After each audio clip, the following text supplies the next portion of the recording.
Hello दोस्तों, आप सभी को आपका अपना चैनल IND मैथ रिजल्ट्स में आपका स्वागत है और मेरा नाम नीतीश चौधरी है। हम लोग प्रतिशत पढ़ रहे थे और प्रतिशत में कॉन्सेप्ट के साथ साथ हम लोग थोड़ा सा सवाल कर चुके हैं। उससे आगे हम लोग चलिए, हम लोग कॉन्सेप्ट के साथ साथ फिर से हम लोग अगला कॉन्सेप्ट के साथ साथ हम लोग सवाल देखते हैं। अगला कॉन्सेप्ट क्या हो सकता है? जैसे में आपका अगला कॉन्सेप्ट होगा, दो व्यक्ति होगा। ये दो व्यक्ति है, ये ए है, ये ए है और ये बी है। ये ए है और बी है। आपको ये बोला जाएगा ए, जो ए है ना, ए बी से 10% अधिक है। ए बी से 10% अधिक है, तो बी भी नंबर एक 10% अधिक है। मतलब क्या? बी को हम लोग मानेंगे 100। कोई भी चीज अपने आप में 100 होता है।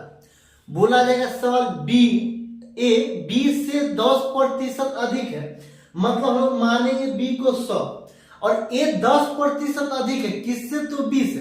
जब बी से 10% अधिक है तो 100 का 10% कितना होगा? 10 होगा।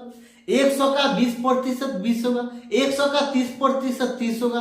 100 का 40% 40 होगा। 100 का 50% 50 होगा। इसका कहने का ये मतलब है, कोई भी चीज अपने आप में 100 होता है।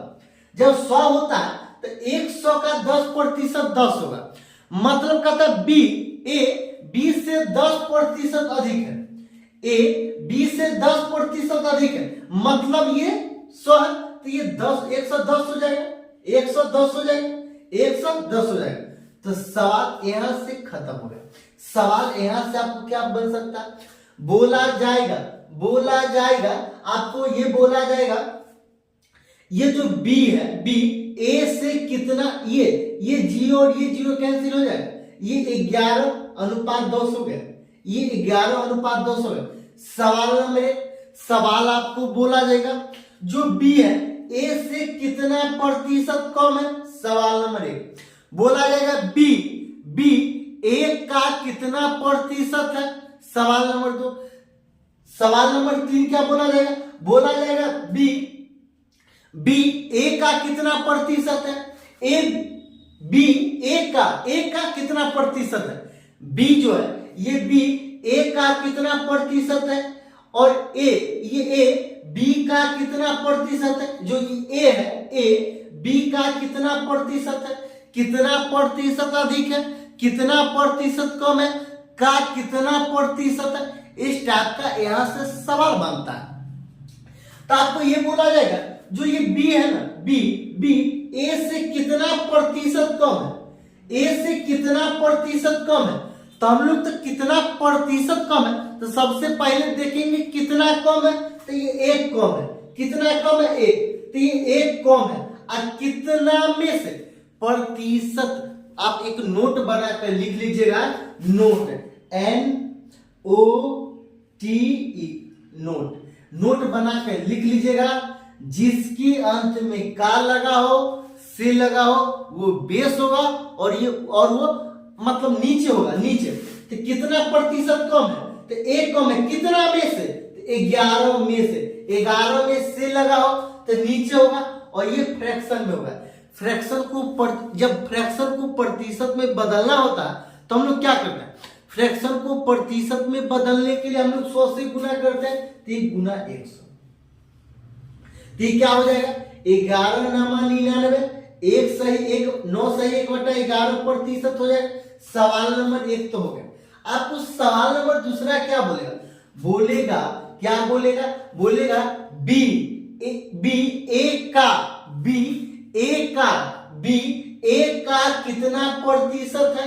जो बोलेगा बी तो बी कितना है? 10। ए का किसके अंत में का लगा हो? ए का, तो ये ए नीचे होगा, ये बेस होगा, तो ये 11, ये फ्रैक्शन में। इसको प्रतिशत में बदलेंगे तो गुना 100 हो जाएगा। इसको सम कीजिएगा, आपको आंसर मिल जाएगा। आपको अगला सवाल क्या बोलेगा? आपको अगला सवाल ये बोलेगा बी जो है ए जो है बी का कितना प्रतिशत है, बी का ए कितना प्रतिशत है ए, तो ये 11, अब बी का तो मतलब बेस कितना हो जाएगा 10, ये फ्रैक्शन है, इसको प्रतिशत में बदलने के लिए हम लोग 100 से गुना करें, इसको सॉल्व कीजिएगा, आंसर है कितना प्रतिशत अधिक है, कितना प्रतिशत कम है। इस टाइप से यहां से सवाल बनता है और आप ये वीडियो शुरू से अंत तक देख लीजिएगा, एक बार देख लीजिएगा तो इस टाइप का सवाल आपको कभी नहीं फंसेगा।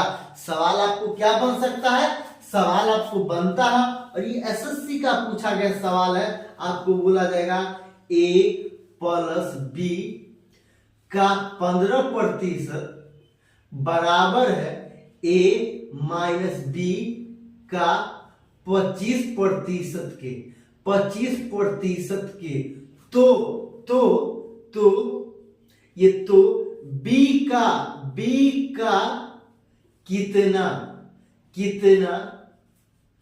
प्रतिशत ए है, आपको ये सवाल पूछा जाएगा, ये आपको सीजीएल एसएससी सीजीएल का पूछा गया सवाल, ये कॉन्सेप्ट पर आधारित सवाल है।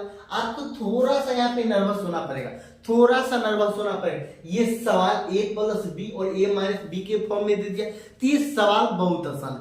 इसको एक लाइन में आप सवाल बना सकते हैं। कैसे, तो देखिए, कहता ए प्लस बी का 15% ए माइनस बी के 25% के बराबर है, तो बी का कितना प्रतिशत ए है, इसका यहाँ पे ये सबसे पहले हम लोग क्या करेंगे, इसको सबसे पहले ए और बी का अनुपात मतलब रेशियो निकालेंगे। ए और बी का रेशियो कैसे निकालेंगे, तो उससे देखिए ए प्लस बी, ये 15%, ये बराबर ए माइनस बी के 25% के, ये 25% के।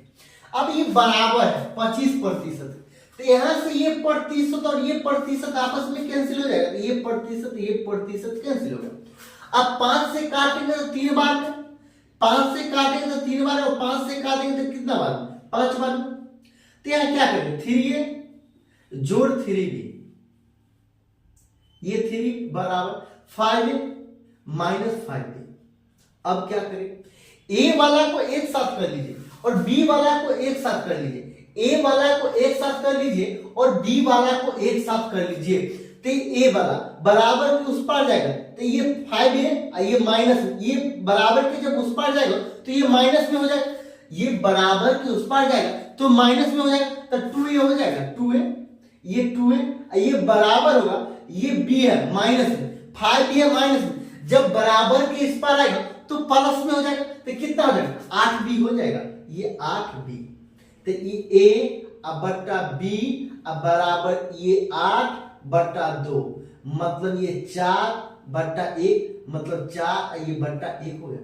सवाल में क्या करता है, सब यहाँ तो a का मान कितना गया 4, b का मान आ गया 1, लेकिन सवाल में क्या करता है, कहता है b का a कितना प्रतिशत है, b का a कितना प्रतिशत है, तो b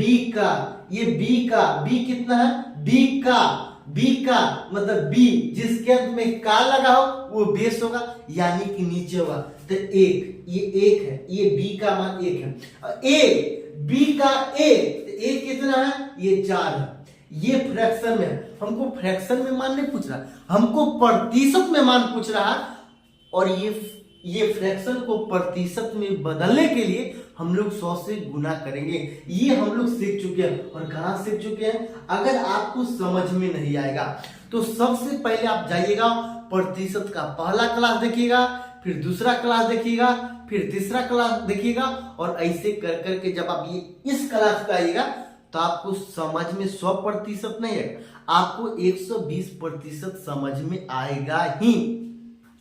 तो ये कितना हो जाएगा, ये 400% हो जाएगा, 4 को 100 से गुना करेंगे तो ये 400% होगा, 400% यही आंसर है। आपको ये क्लास कैसा लगा, अगर आपको अच्छा लगता है तो लाइक कीजिए, सब्सक्राइब कीजिए और ज्यादा से ज्यादा लोगों के पास शेयर कीजिए, ताकि ज्यादा से ज्यादा लोगों को यहाँ से लाभ मिल सके। आज के लिए इतना ही, बहुत बहुत धन्यवाद।